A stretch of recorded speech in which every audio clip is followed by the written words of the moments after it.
Bueno, muchas gracias por venir. Es un poco difícil esta charla porque no sé muy bien dónde pararme, digamos, en qué rol.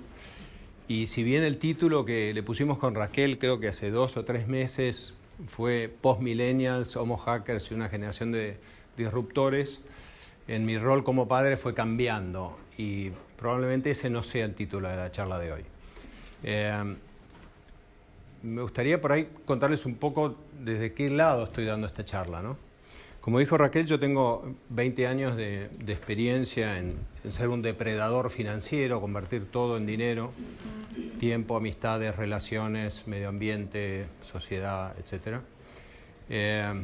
Y hace 15 años hice un cambio, descubrí el concepto de lo que es la sustentabilidad y me puse a investigar lo que significa que nuestra especie sea sustentable en el tiempo. Creé una empresa que se llama El Viaje de Odiseo, que fue... adelante. Tom. Es una empresa B. No sé, ¿quién acá no sabe lo que es el concepto de empresa B?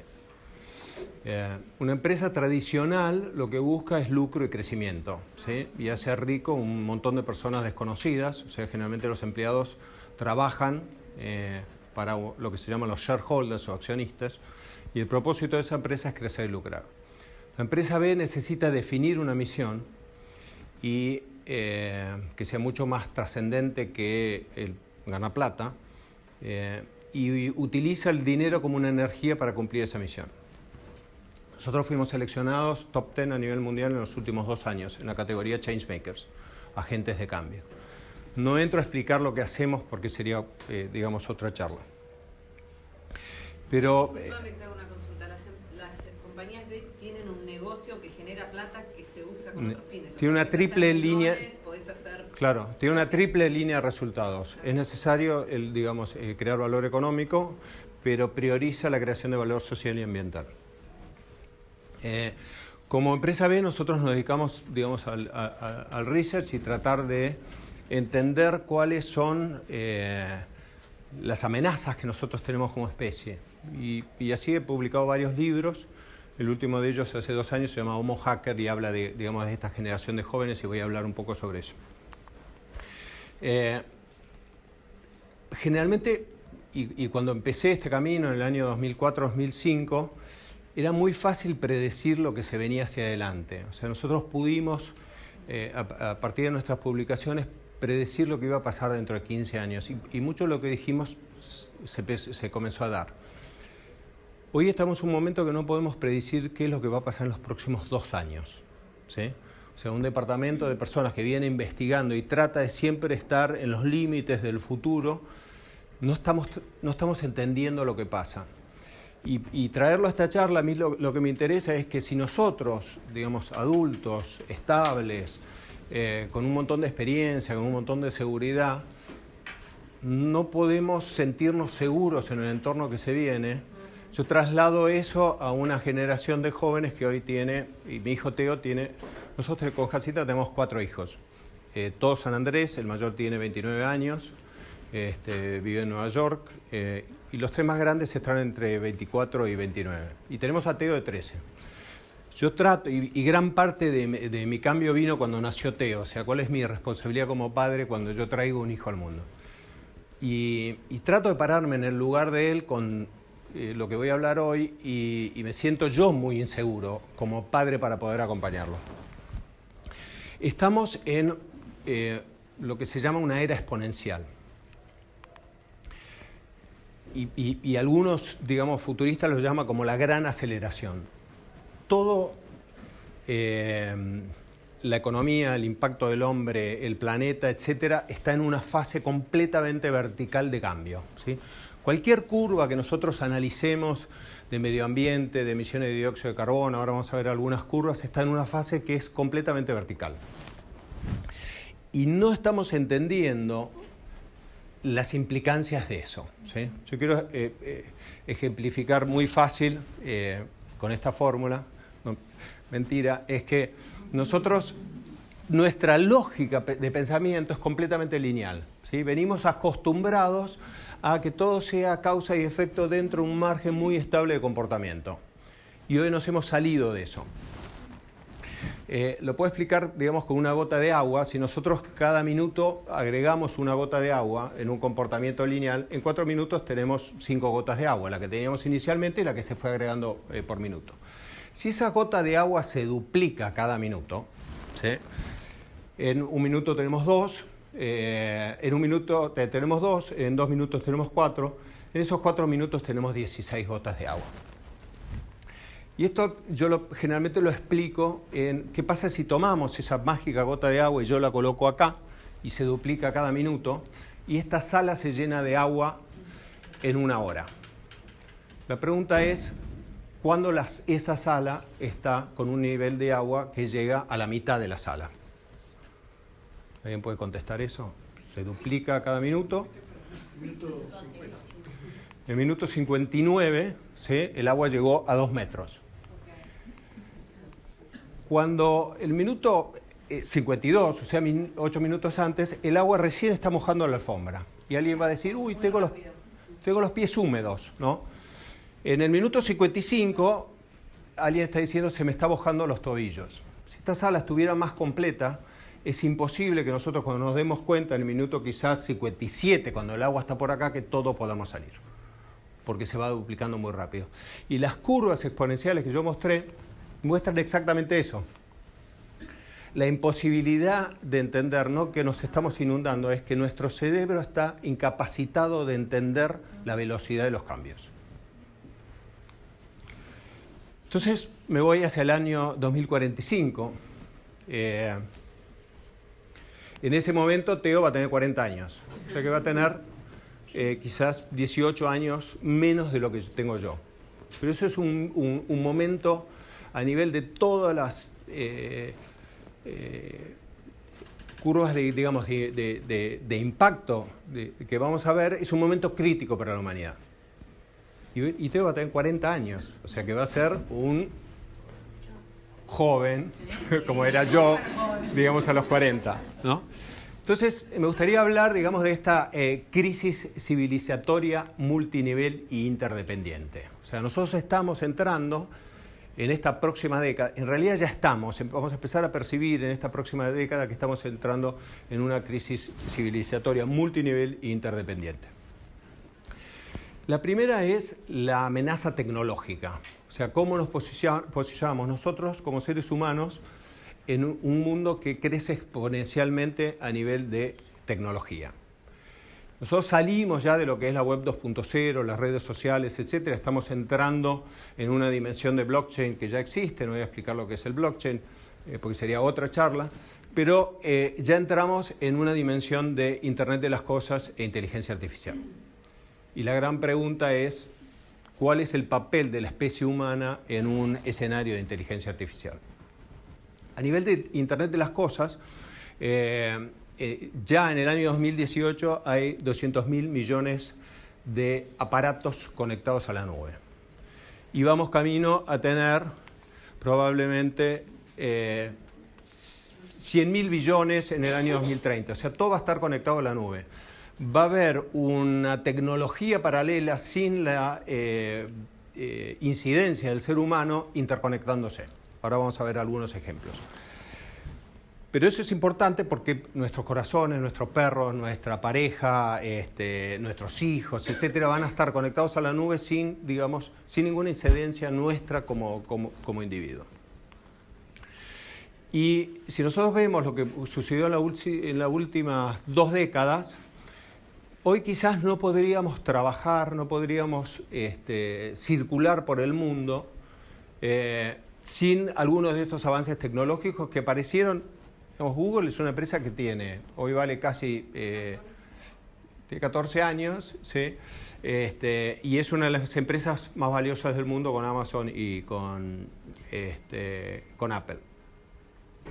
Pero bueno, nosotros para llegar acá tuvimos que utilizar el Waze, estamos viendo unas lindas series en Netflix, digamos, todo nuestro comportamiento con este entorno tecnológico está cambiando extremadamente rápido. Y Ray Kurzweil y algunos futuristas hablan de este concepto de la singularidad. Y este concepto de la singularidad va a ocurrir cuando Teo tenga 40 años. Este es el momento donde se produce una separación entre la tecnología y el ser humano. La tecnología empieza a producirse a sí mismo a niveles exponenciales que todavía no conocemos. O sea, la inteligencia artificial, que hoy es muchísimo más inteligente para almacenar y a través de algoritmos interpretar data y crear nuevos algoritmos sobre sí mismos, que eso ya está ocurriendo, se despega del ser humano y no sabemos a dónde va a ir, ¿sí? Y esto va a ocurrir, digamos, dentro de 2 o 3 décadas. Algunos ejemplos de inteligencia artificial interesantes. Todo el mundo se sorprende con el auto que maneja solo porque no hay un conductor sentado en ese auto, ¿sí? Y eso no es quizás lo importante. Lo importante es si lo miramos desde otra perspectiva, donde este auto ya tiene registrado todo lo que es biológico, todo lo que es material y todo lo que se mueve a su alrededor con un radio de 400 metros, ¿sí? Y es posible que pueda predecir todos los movimientos de lo que está ocurriendo a su alrededor. Acá vemos, porque todavía es muy primitivo, que solamente tiene un radio de 400 metros. Pero a partir de la tecnología que ya existe, todo esto puede ser expandido a nivel mundial. O sea que ese auto puede entender los comportamientos de todos los vehículos que están ocurriendo a nivel mundial, separado completamente de los individuos. Acá en amarillo son las personas que están caminando, ¿no? Entonces detecta comportamientos mecánicos y biológicos. Cuando aparecen estos traductores, que todo el mundo está, digamos, muy interesado, sobre todo nuestros hijos cuando viajan a Asia, digamos que se ponen este AirPod en la oreja, pueden hablar y hablar chino y hablar turco, etcétera. Dentro de 3 o 4 años no vamos a necesitar aprender idiomas porque directamente los podemos aprender. Hoy aparecen nuevas tecnologías que son asombrosas en ese sentido. Por ejemplo, este AirPod lo que hace es leer la mente del ser humano y a partir de ahí, digamos, nos va dando soluciones.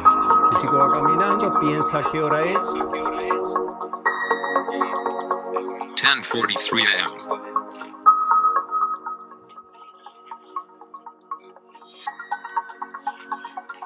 En un supermercado y empieza a hacer las cuentas en la cabeza.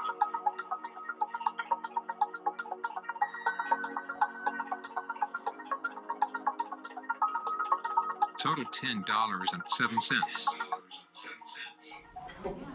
Entonces estamos yendo a una combinación casi de cyborgs, ¿no es cierto?, que ya existen, ¿sí? Habrán visto, digamos, este video de Boston Dynamics, para que lo vieron, es bastante interesante. Estos perros mecánicos que ya pueden abrir puertas.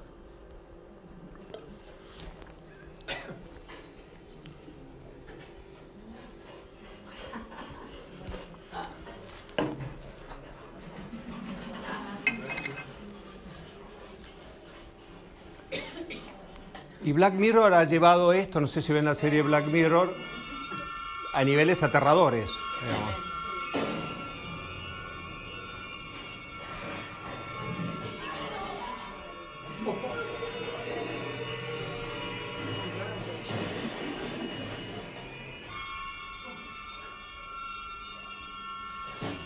Bueno, sigue y se pone un poquito más violento.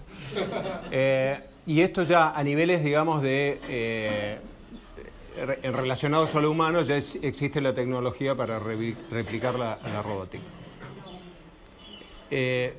Lo asustador de esto es que, digamos, todos los ejércitos del mundo están empezando a pensar cuáles son, digamos, los ejércitos mecánicos de estos, ¿no es cierto?, con mini drones, etcétera. Entonces, bueno, volvemos, digamos, a este punto de inflexión en la humanidad donde a partir del año 2045 probablemente empiece una escalada, digamos, de transhumanos y una inteligencia artificial separada del ser humano. Hay muchos movimientos en el mundo que están pensando si la inteligencia artificial son algoritmos que nosotros los seres humanos programamos, cuáles son los valores que nosotros tenemos que poner dentro de esos algoritmos para que los seres humanos sean parte de la ecuación. Hacia adelante. Hay, digamos, algunos que son mucho más pesimistas, entre ellos Stephen Hawking, y otros que dicen, por ejemplo, Luis del Monte dice que la especie humana es demasiado impredecible para una inteligencia artificial, ¿cierto? Y ahí aparecen todas las películas Terminator, etc.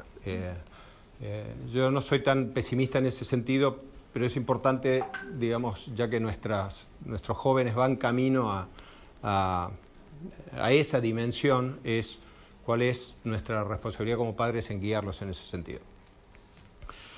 La segunda crisis multinivel es la crisis planetaria. Ya vimos todas las curvas exponenciales de crecimiento. Yo nací en este año y la población mundial se duplicó varias veces en ese sentido y vamos camino a tener una población estable de 10.000 millones de dólares, 10.000 millones de personas, perdón, un chip de otra vida que tenía yo que todavía no me lo puedo sacar. 10.000 millones de personas en el mundo para el año 2040-2050. Eso trae un montón de desafíos, es cómo alimentamos esa población, cuál es el impacto ecológico que esa población tiene en la humanidad, etc. Si vemos el impacto que está teniendo, acá tenemos otra curva exponencial. Cuando yo empecé a analizar los temas de sustentabilidad en el año 2004, hablábamos de poder limitar las emisiones de dióxido de carbono del planeta en 300, ¿sí? Todavía nos quedaba algunos puntitos ahí para poder limitarla. Hoy estamos arriba de 400 partes por millón.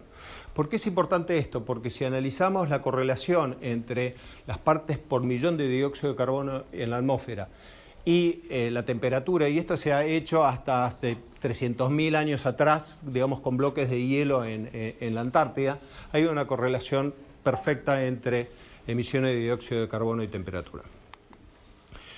Y las proyecciones son bastante alarmantes. Nosotros hoy estamos a través de los acuerdos de París, estamos tratando de limitarla en 2 grados. ¿Por qué estamos tratando de limitarla en 2 grados? Porque las proyecciones indican que probablemente en este siglo la temperatura sobre niveles que van hace 12.000, 15.000 años atrás, donde en el Holoceno la temperatura del planeta fue completamente estable en un margen de moverse de 1 grado para arriba y para abajo, antes era completamente volátil, estamos sacando a la Tierra de esa estabilidad climática, ¿sí? Con predicciones que puede llegar a 4 grados arriba, digamos, de una estabilidad de los últimos 12 años para el 2100. A nivel de impacto, digamos, de nuestro como especie, en mi vida, yo en el año 70 tenía 9 años, hasta hoy hemos disminuido un 50% del total de las especies marinas. Estamos en lo que se considera una de las 6 extinciones masivas de la humanidad. Pasamos del Holoceno a la Antropoceno, esta es la era digamos, en la que vivimos hoy. Se llama Antropoceno porque la especie humana es la especie que mayor impacto está generando sobre el planeta. Y vamos, digamos, en los últimos 100 años, quizás a 2045 sería acá, para el 2050 se predice que si los comportamientos que seguimos teniendo en este momento podría llevar a un colapso total de las especies marinas. Yo estoy relacionado bastante con el Stockholm Resilience Center, que habla de los 9 límites planetarios, y ya hemos pasado 3, digamos, hemos sobrepasado, digamos, 3, que es pérdida de biodiversidad, vamos a hablar un poco de eso ahora, cambio climático y ciclo de nitrógeno, eso tiene que ver con fertilizantes, etc. Este video es bastante interesante porque muestra el aumento de la temperatura desde el 1900 hasta la fecha. Por país, empiecen a ver cómo se va poniendo rojo. Rojo son 2 grados arriba de la media de los últimos 15.000 años. Distintos países a partir de estas últimas 2 décadas, ¿no? A partir del 85 empiecen a ver cómo se va poniendo colorado.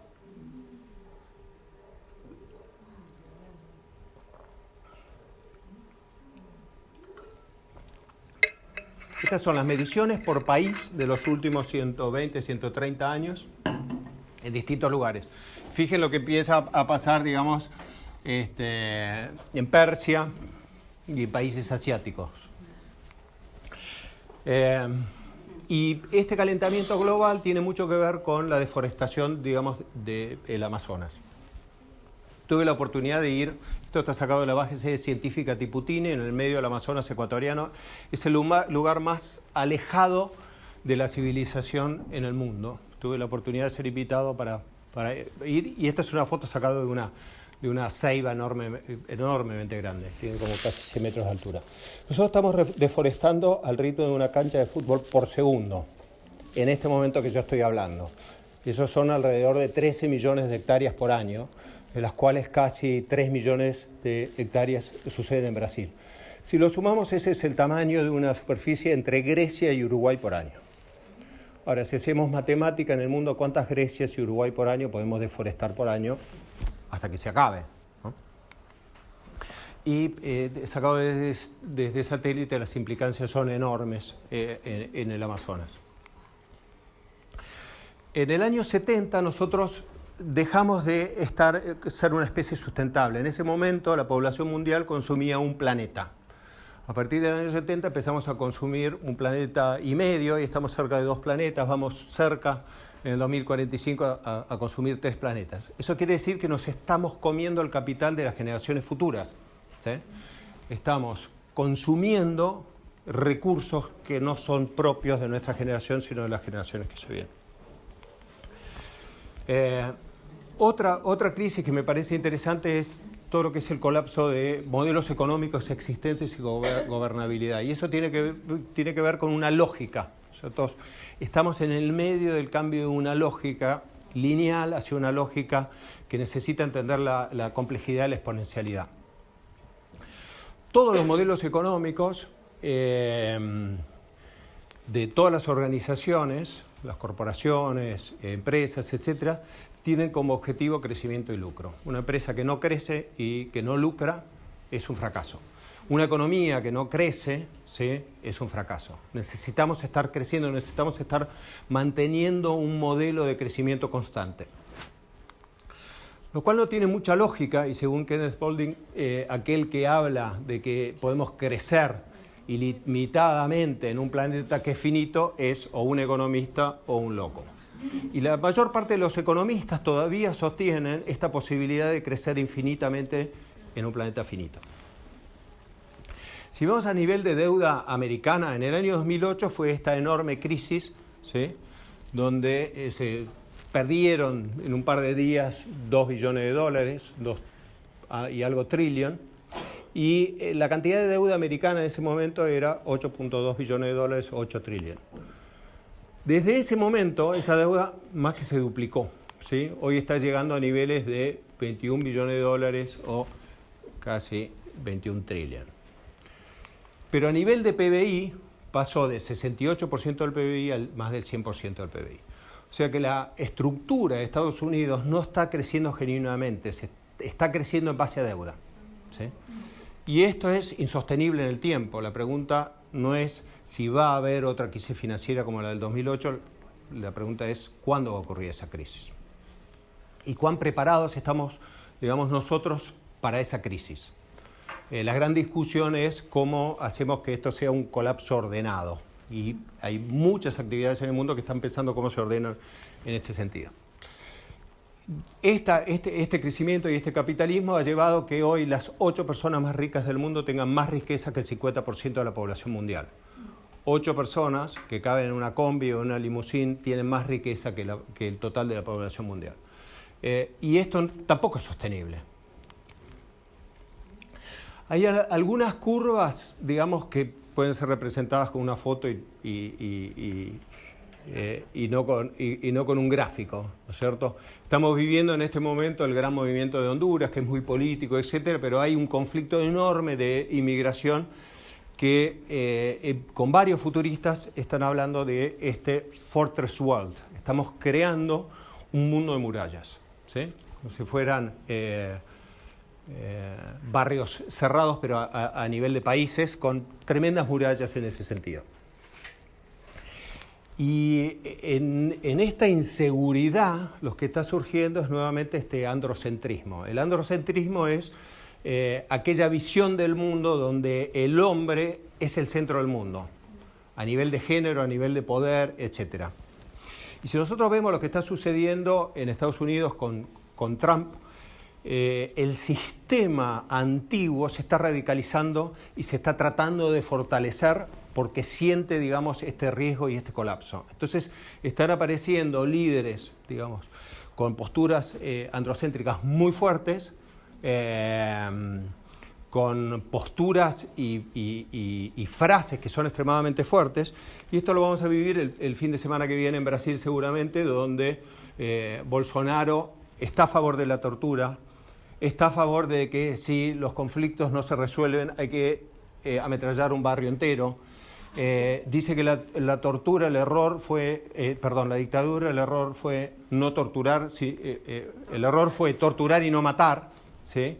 Y esto en una entrevista que está grabada, él le dice a una mujer que no merecía ser violada porque era fea, ¿sí? Entonces, lo que está mostrando tanto la postura de Trump, Brexit, etcétera, es el sistema antiguo tratando de fortalecerse en lo que se siente cómodo, ¿sí? Con líderes extremadamente agresivos en su mensaje. Y frente a esa inseguridad, la gente lo que está tratando de hacer es sentir una seguridad porque los ve seguros en esa postura. Entonces, digamos, el gran desafío que tenemos es cómo creamos nuevos modelos de organización más equitativos, más dinámicos y más acordes a la complejidad de los tiempos. La cuarta, hay varias, pero yo la dividí en 4, es el colapso de las narrativas como las conocemos.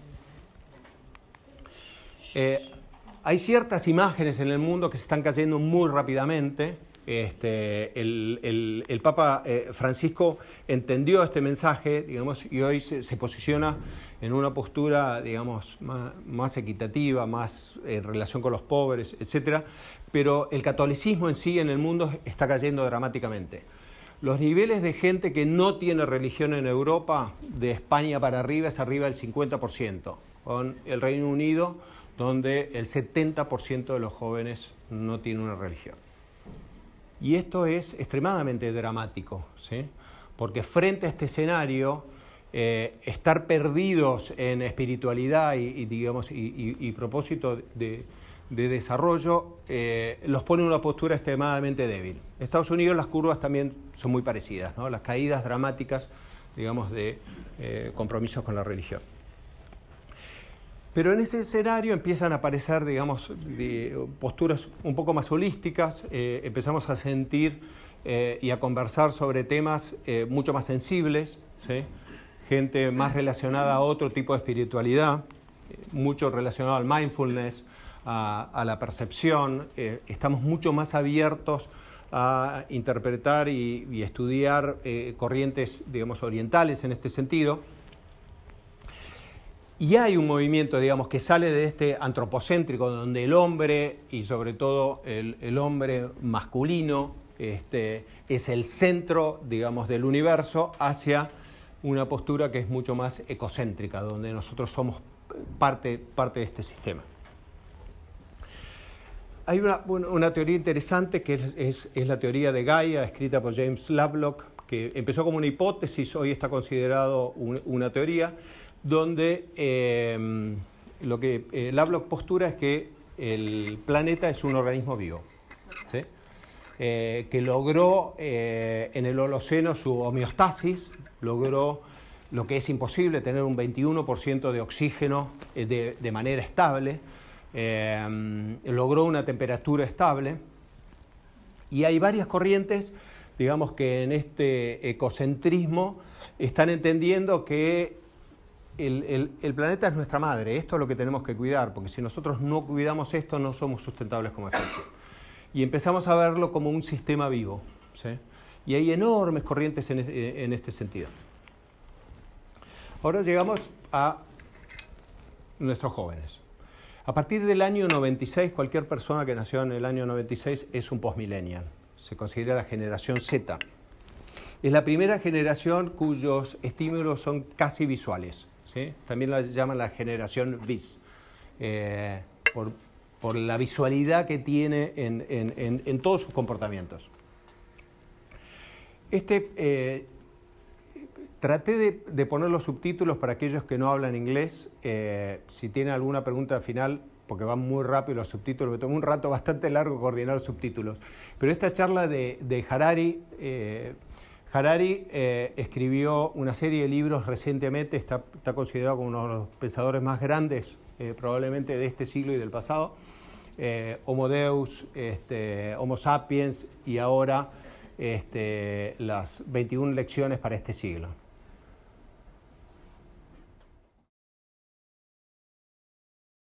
Nobody really knows how the world and the job market would look like in 2040. Hence, nobody knows what to teach young people today. Consequently, it is likely that much of what you currently learn at school will be irrelevant by the time you're 40.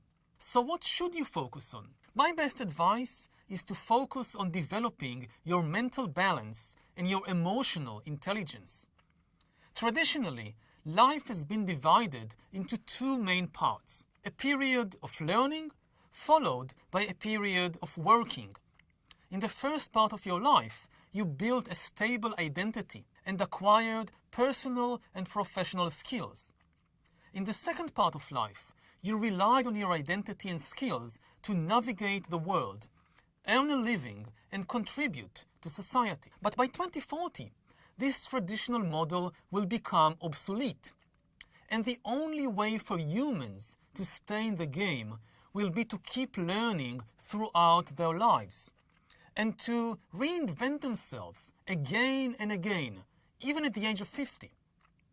Yet change is usually stressful. And after a certain age, most people don't like to change. When you're 10 years old, your entire life is change, whether you like it or not. Your body is changing, your mind is changing, your relationships are changing. Everything is in flux. You're busy inventing yourself. By the time you're 50, you don't want change. You want stability. But in the 21st century, you won't be able to enjoy that luxury.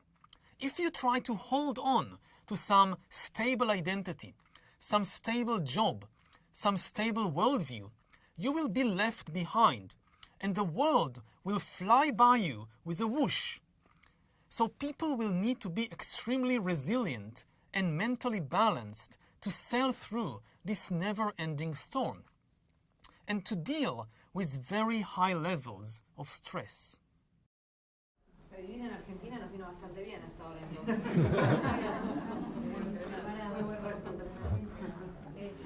No para todo. Elise Bay Olsen tiene una charla TED que es maravillosa. Elise a nivel mundial hoy está considerada como la persona que representa a esta generación Z.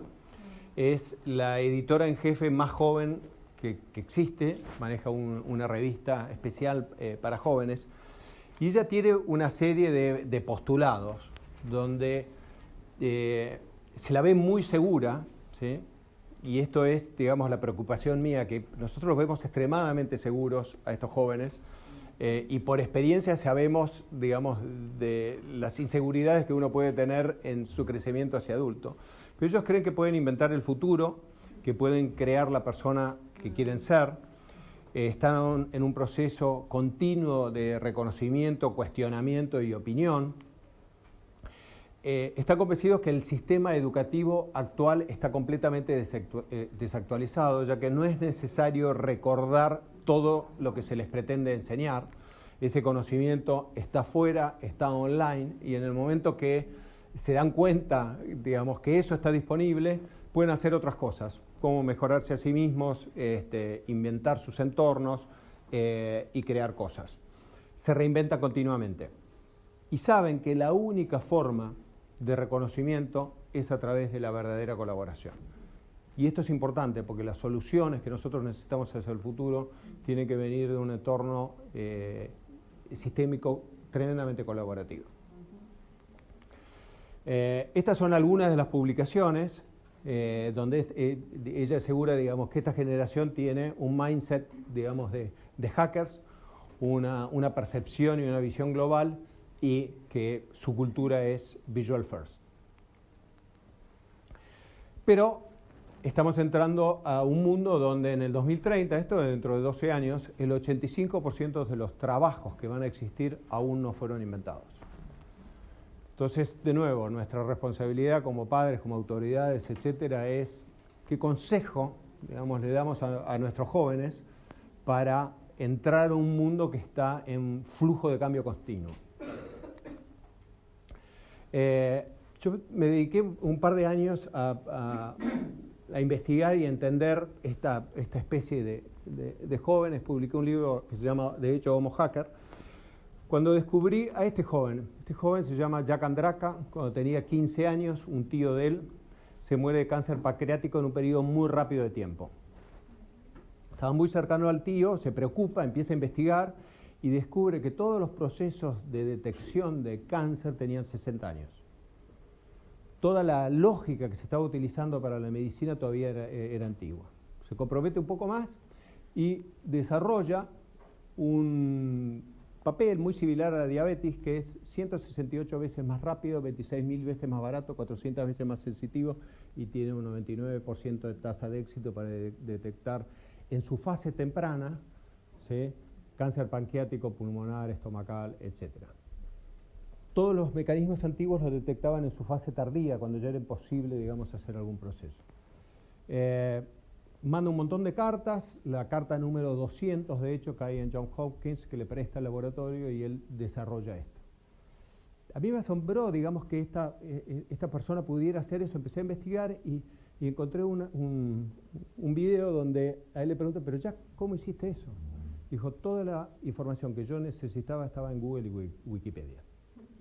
Entonces dije, bueno, acá hay una conexión entre un joven que tiene un propósito, ¿sí?, a partir de una situación muy dramática, pero que se dedica a resolver temas. Aparece este joven de 13 años que también tenía un pariente que era ciego y con $5 y un juego de Lego crea una impresora en braille. O sea, una impresora en braille puede costar $3.000, $4.000. ¿Sí? Él lo que logra con una tecnología existente, que son los cuadraditos de Lego y robótica, crear una impresora por... esta es la combinación, digamos, de el conocimiento que está ahí afuera, que lo hace posible, y una mente desafiada, digamos, por un propósito. Este es Easton LaChapelle. Easton LaChapelle creó un brazo robótico que en ese momento en el TED lo maneja con su teléfono, hoy lo maneja con su mente, igual que el chico de MIT que hacía cuentas en el supermercado. Lo interesante de Easton es que cuando él quiso producir su brazo, fue a un laboratorio y le costaba $100.000 producir el brazo robótico. Entonces le pidió una impresora 3D para un vecino y imprimió todas las piezas de ese brazo en una impresora 3D por un costo de $300.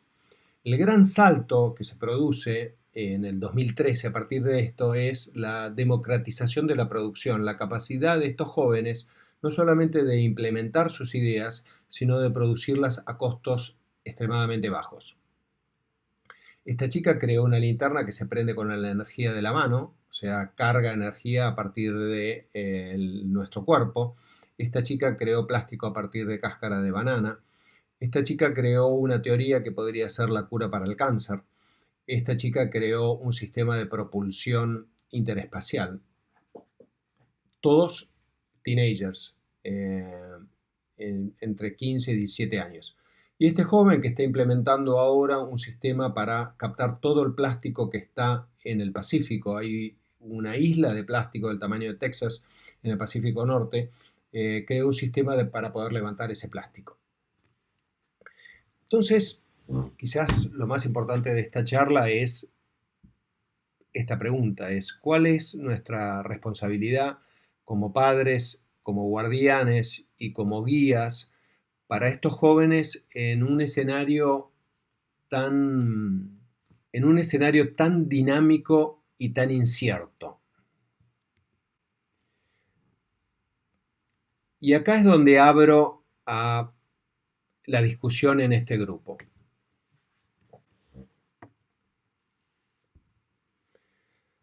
Yo hice una hoja de ruta, es una hoja de ruta propia, ¿cierto?, donde hago un listado de aquellas aristas y perspectivas que me parecen importantes tener en cuenta en este futuro.